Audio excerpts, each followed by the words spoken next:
औज़ु बिल्लाहि मिनश्शैतानिर्रजीम बिस्मिल्लाहिर्रहमानिर्रहीम।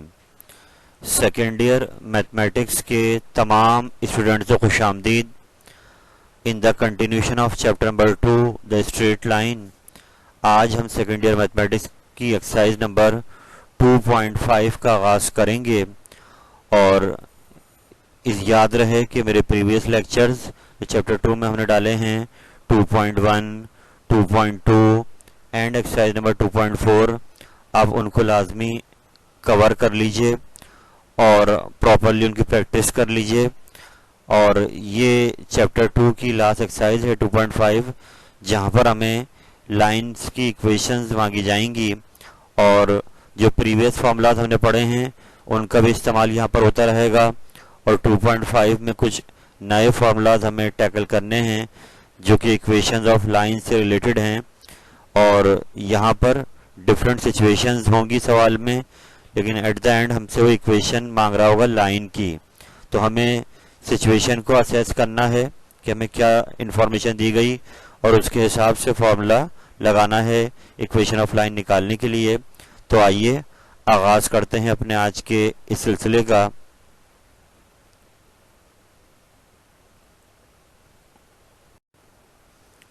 तो मेरे बेटे जो क्वेश्चंस हमने आज सेलेक्ट करे हैं आपके लिए, जैसे क्वेश्चन नंबर 3 आज करेंगे हम, 5 करेंगे और 12 करेंगे।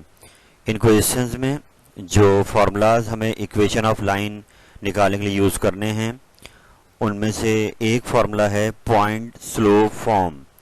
तो इसका तारुफ मैं करना चाहूँगा कि जिस लाइन की भी आपको इक्वेशन निकालनी है उसकी आपको स्लोप दी जाएगी और उस लाइन पर एक पॉइंट दिया जाएगा जिसको आप कहते हैं x1, y1।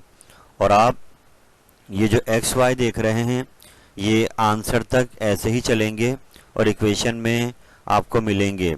तो इट मीन्स हमें ये पहली इंफॉर्मेशन ये मिली कि अगर हमें किसी लाइन की स्लोप दी जाए जो हमने 2.4 में निकाली है और उस पर एक पॉइंट दिया जाए तो हम उस पॉइंट और स्लोप को यूज़ कर कर यहाँ रखेंगे लाकर और उस लाइन की इक्वेशन बना सकते हैं।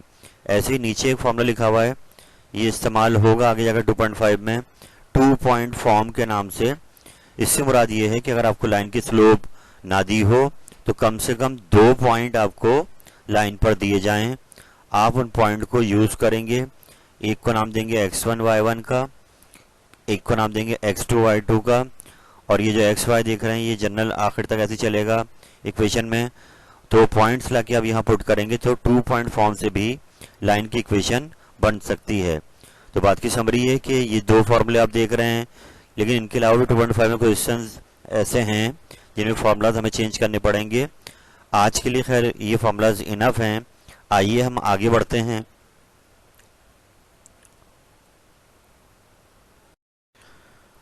तो आज का पहला क्वेश्चन आपके सामने आ रहा है, क्वेश्चन नंबर 3। और जो हमने इंफॉर्मेशन अब तक पढ़ी है पीछे उनको यूज़ करते हुए इसकी इक्वेशन हमें निकालनी है। तो आए सवाल को पढ़ते हैं।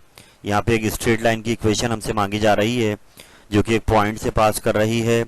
पॉइंट आपको दिया हुआ है 4, यानी कॉमा से पहले x1 है, कॉमा के बाद y1 है।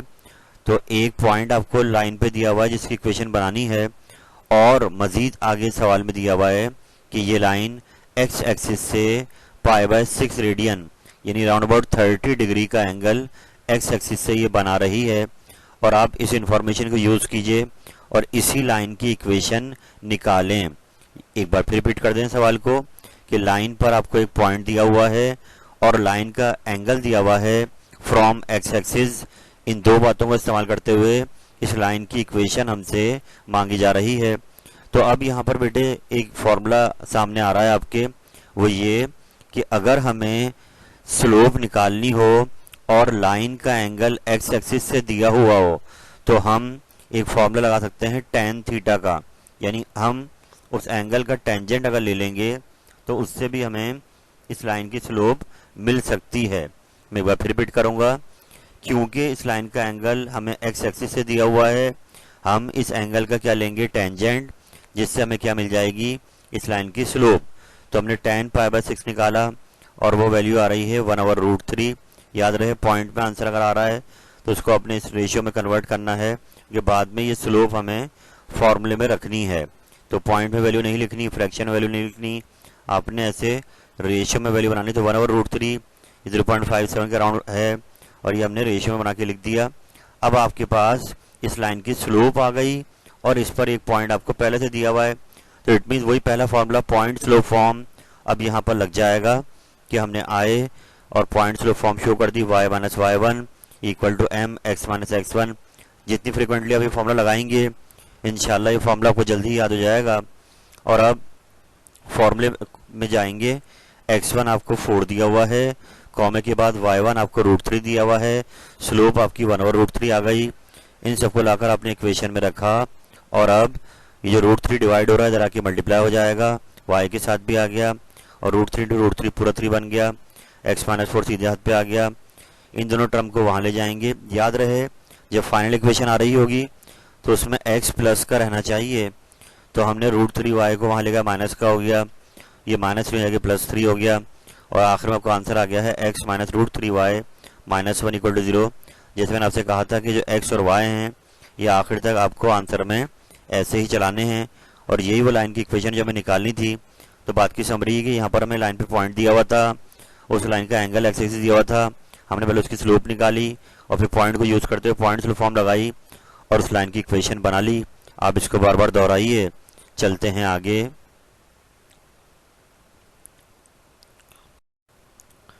बेटा नेक्स्ट क्वेश्चन आपके सामने आ रहा है। मैंने ये ख्याल रखा है कि पहले तरतीब थोड़ी सी ब्रेक हुई है मगर सेम पैटर्न के सवाल आपसे डिस्कस किए जाएं। तो पहले हम क्वेश्चन नंबर 5 पर आ गए हैं। क्वेश्चन नंबर 5 में यहाँ पर एक ट्राइंगल के आपको 3 वर्टिसेस दिए हुए हैं और अब आपसे जो इक्वेशन लाइन की मांगी जा रही है वो बात कर रहा है मीडियन।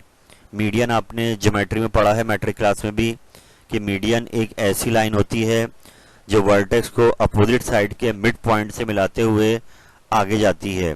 यानी ये जो आप देख रहे हैं मीडियन, ये मीडियन की खास बात ये है कि ये वर्टेक्स को अपोजिट साइड के मिड पॉइंट से मिलाए हुए लाइन को मीडियन कहा जाता है।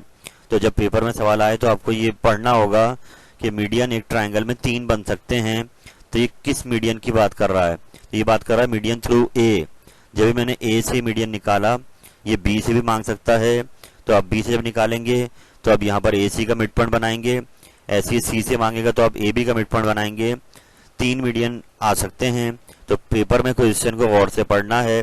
फिलहाल अभी हमें ए से निकालना है मीडियन, और ये क्योंकि खुद एक लाइन है तो हमें इस मीडियन की इक्वेशन मांगी जा रही है। तो हमने यहाँ क्या किया कि सबसे पहले तीनों वर्टिसेस को हमने ड्रॉ की डायग्राम, और उसके बाद क्योंकि ए से निकल रहा है तो अपोजिट ए बी सी का मिड पॉइंट निकालेंगे by the mid point formula जो हमने 2.2 में देखा है।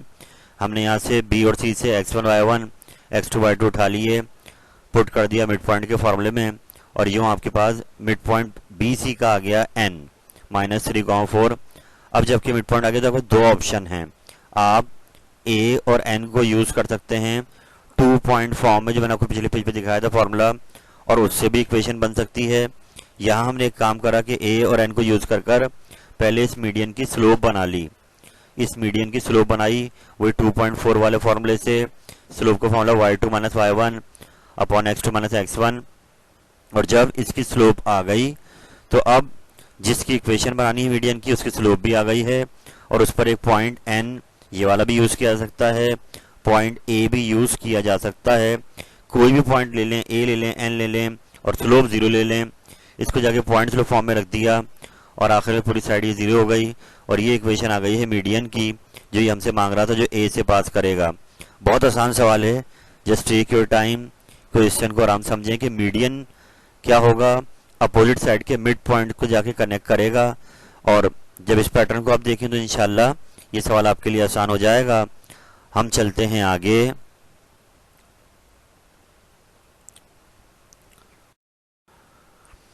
अगला क्वेश्चन आपके सामने नंबर 12 आ गया है, और यहाँ पर ये बात कर रहा है एल्टीट्यूड की। यानी सवाल काफी तक वैसा ही है जो हमने पीछे क्वेश्चन देखा 5, मगर वहां बात हो रही थी मीडियन की, यहाँ बात हो रही है एल्टीट्यूड की। तो ये ज्योमेट्री में आपको पता होना चाहिए कि एल्टीट्यूड एक ऐसी लाइन होती है जो कि 3 एल्टीट्यूड एक ट्राइंगल में बन सकते हैं, लेकिन ये अपोजिट साइड को ऐसे मिलती है कि ये उससे परपेंडिकुलर होती है, यानी 90 का एंगल बनाती है अपोजिट साइड से। तो यहाँ पर आपको 3 वर्टिसेस दिए हुए हैं और एल्टीट्यूड फ्रॉम बी, यानी बी से ये एल्टीट्यूड जो निकल रहा है, याद रहे अभी ये मिड पॉइंट पे जाके टच नहीं करेगा, मिड पॉइंट पे मीडियन टच करता है, ये एल्टीट्यूड है। तो ये सामने साइड को ऐसे टच करेगा कि उसके 90 का एंगल बनाएगा उसके साथ। तो अब जब पेपर में सवाल आए तो पढ़िएगा ये एल्टीट्यूड कहाँ से निकल रहा है। जैसे मीडियन 3 हो सकते हैं तो एल्टीट्यूड भी आपके 3 होते हैं ट्राइंगल में। तो अब ये बी से निकाल रहा है, पेपर में ए वाला भी आ सकता है, सी वाला भी आ सकता है। तो आप बस ये ख्याल रखें कि एल्टीट्यूड की जो प्रॉपर्टी वो ये है कि अपोजिट साइड के परपेंडिकुलर है। तो इस वक्त यहाँ पर क्योंकि ये एल्टीट्यूड बी से निकल रहा है तो ये ए सी साइड के क्या आ रहा है, परपेंडिकुलर। तो मैंने पहले क्या किया, ए सी की स्लोप बनाई, ए और सी की स्लोप बनाई। वजह उसकी है कि हमने 2.4 में देखा था whenever two lines are perpendicular their slopes are negative reciprocal। तो हमने यहाँ पर इस इंफॉर्मेशन यूज करना है और पहले हमने ए और सी की स्लोप निकाली क्योंकि ए सी साइड बी के अपोजिट है, लगाया इस पर स्लोप का फॉर्मूला, तो स्लोप आ गई -3/4। लेकिन क्योंकि जो एल्टीट्यूड पास कर रहा है बी एम ये ए सी की परपेंडिकुलर है और खुद एक लाइन है, तो उसकी स्लोप इसका क्या हो जाएगी, नेगेटिव रेसिप्रोकल।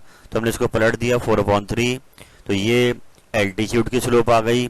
और अब जिस एल्टीट्यूड बी एम की हमें इक्वेशन बनानी है उस पर एक पॉइंट बी हमारे पास है और उसकी स्लोप भी आ गई है। तो इस पर लगा देंगे पॉइंट स्लोप फॉर्म और वैल्यूज को पुट कर देंगे। पॉइंट हमने बी से उठाना है, x1 3 y1 -5। स्लोप आपने जो रेसिप्रोकल करी है वो लेनी है और अब जाके रख देना है पॉइंट स्लोप फॉर्म में, क्रॉस मल्टीप्लाई कराएंगे और फिर आखिर में x को प्लस में रखना है और 4x - 3y - 27 = 0। ये वो इक्वेशन आ गई है एल्टीट्यूड की जिस सवाल में हमसे मांगी जा रही थी। आप इस सवाल को बार बार दोहराएं और अपने जहन में डिफरेंस बनाएं कि तीनों सवाल जो मैंने आज डिस्कस किए हैं आपके सामने, उनमें माइनर माइनर से क्या फ़र्क है। इंशाअल्लाह ताला जितना वक्त आप इन क्वेश्चंस को देंगे they will get better and better. एक बात और कि डायग्राम्स का खास ख्याल रखें, हर क्वेश्चन में डायग्राम बनाएं ताकि आपकी आदत बन जाए, तो इंशाल्लाह फिर टेस्ट में आपको इतना तंग नहीं करेंगे।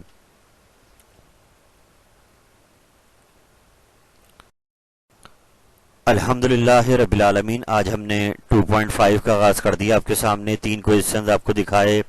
आपसे गुजारिश कि आप इनको बार बार दोहराइए, इन क्वेश्चंस को फेयर कीजिए, प्रॉपरली इनको टाइम दीजिए। याद रखें सेकेंड ईयर मैथ्स में ज्योमेट्री पोर्शन इतना मुश्किल नहीं है, आप इसमें एक्सेल कर सकते हैं। शर्त यही है कि आप इसको टाइम दें, जितना टाइम देंगे अपने सबसे पहला तो चेंज अपने में लेके आइए कि आप सुबह जल्दी उठें और सुबह आपका माइंड अच्छा काम करेगा। आप इसको सुबह ही लेके बैठें, चीज़ों को फेयर करें, इनकी अच्छी प्रैक्टिस करें ताकि ये आपके जहन में आ जाए, आसानी के साथ तैयार हो जाए। याद रहे second year is a very critical year for your academic career और इसके फ़ौरन बाद आपको अपने प्रोफेशनल इदारों का टेस्ट देना है और वहाँ पर एडमिशन के लिए आपको उस टेस्ट की तैयारी भी करनी होगी। तो सेकेंड ईयर में आप इतना लोड मत डालें अपने आप पर, आप जल्दी जल्दी अपने जो टारगेट्स हैं उनको कवर करते जाइए। जैसे जैसे जो एक्सरसाइज चल रही हैं इनको रेडी करते जाएं ताकि जो टाइम आगे आने वाला है उसमें आप अपने उस टेस्ट की प्रिपरेशन पर भी ध्यान दे सकें। आज के लिए इतना ही रखते हैं, इस उम्मीद के साथ कि आप इस वीडियो से भरपूर फ़ायदा उठाएंगे। अल्लाह ताला आपका हामी नासिर हो। फ़ी अमानिल्लाह। अल्लाह हाफिज़।